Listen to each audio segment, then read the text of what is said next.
Hey everyone, welcome back and happy Saturday. All right, guys, well, it's the freaking weekend, and I hope that you guys are having an amazing one. I did post, and hopefully you guys saw it on the community tab. Pops, he got taken out by an ambulance, and they were thinking that he had another stroke, and we found out it was something else. So hopefully just everybody send positive healing vibes because it means everything. He loves you guys so much. He loves the Addams family. He loves YouTube. And he always reminds me all of the time that I don't have him on anymore. So let's just make sure that we send all of the best to him. Now, in the meantime, this is not meant to be a somber video. It's actually about Teddi Mellencamp, who's discussing her marriage troubles. Plus, she's talking about Dorit Kemsley and the drama that happened at the Buying Beverly Hills premiere and her biggest Real Housewives of Beverly Hills regret. So we have a lot to discuss. But before we jump in, if you guys haven't already, go ahead, smash that like button. If you're not subscribed, get subscribed. Don't forget to hit that notification bell. And don't forget, there's a new episode of Hot Messy Podcast that's officially out with Vanderpump Rules star Lala Kent. With that, let's jump right in. It's time for all your binge-worthy pop culture news. Welcome to Up and Adam. All right, guys, so we know Teddi Mellencamp from the Real Housewives of Beverly Hills, but more recently from Two T's in a Pod. She does this podcast with Tamra Judge, and she opened up about her marriage troubles with her husband, Edwin. And this was in one of her latest episodes of her podcast, but also she's talking a little bit about her biggest Real Housewives of Beverly Hills regret. And on top of that, she's mentioning that Dorit Kemsley had a little bit of drama at the Buying Beverly Hills premiere. So it's interesting. When you're around somebody with a podcast, I feel like, especially like Teddi, you're not safe.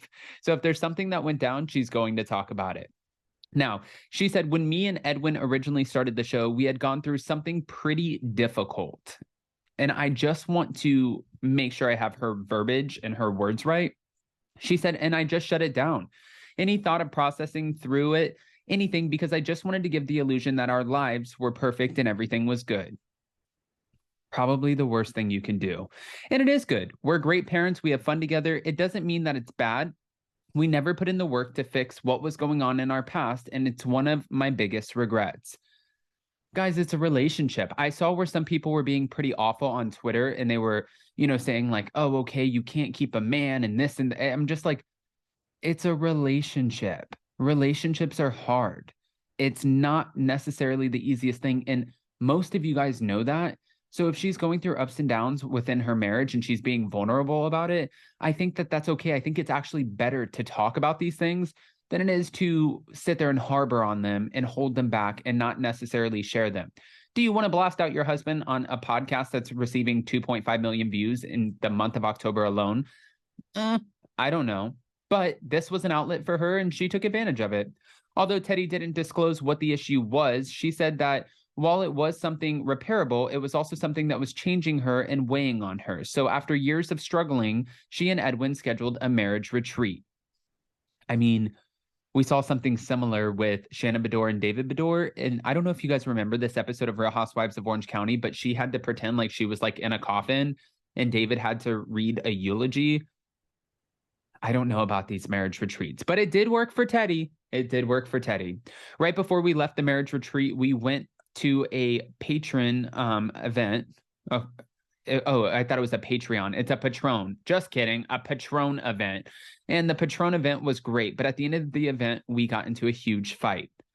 It's not Patreon, guys. It's Patron, which means it's alcohol, which means, yes, that can probably fuel a fight when you're not necessarily in the best place already. According to Teddi, she'll negotiate but doesn't like to fight. Instead, she's made a habit of justifying certain behaviors as a means to cope. I'm going through cancer stuff. I'm dealing with this. I'm having this hard time, and you're yelling at me. And it was at the end of the Patron event. Both drunk, Teddi and see, this is where it goes bad. Both drunk, Teddi and Edwin couldn't locate the key to their room, and amid their feud, they made a 24-minute call to Teddi's father, John Mellencamp. That was the level of how bad the argument was. We were on speakerphone, and my dad was like, what the hell are you two doing? This is craziness. You drank too much at the event, and now you're trying to fight about things that happened 8 years ago. Stop it. Get in your room. And she revealed that the next day was brutal. It's, and I know this because Jason and I have had moments where we haven't necessarily agreed. And when we do, sometimes we'll reach out to our family.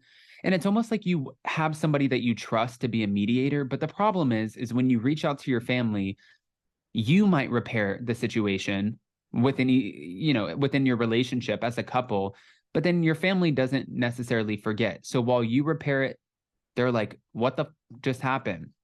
What's going on? Are we good? Do we like that person? It's like, it's the worst feeling ever. That was the level of how bad the argument was. Okay. Luckily, after their heated night, Teddi and Edwin embarked on their marriage retreat where they participated in tests, quizzes, and other activities and learned that Teddi's more of an introvert and more insecure. And then, either of them realized the relationship needs more focus and more self-acceptance. Okay. That's where Edwin and I had like a true breakthrough where he looked at me and he's like, is there something I'm doing where I'm not giving you what you need? And I'm like, 1,000,000%. I need kindness and warmth and love from you. And he's like, I would have no idea that you needed those things. Looking back, Teddi said that she regrets not sharing her marriage turmoil on the Real Housewives of Beverly Hills. I don't agree with that. I feel like, sure, could it have solidified your spot? Maybe.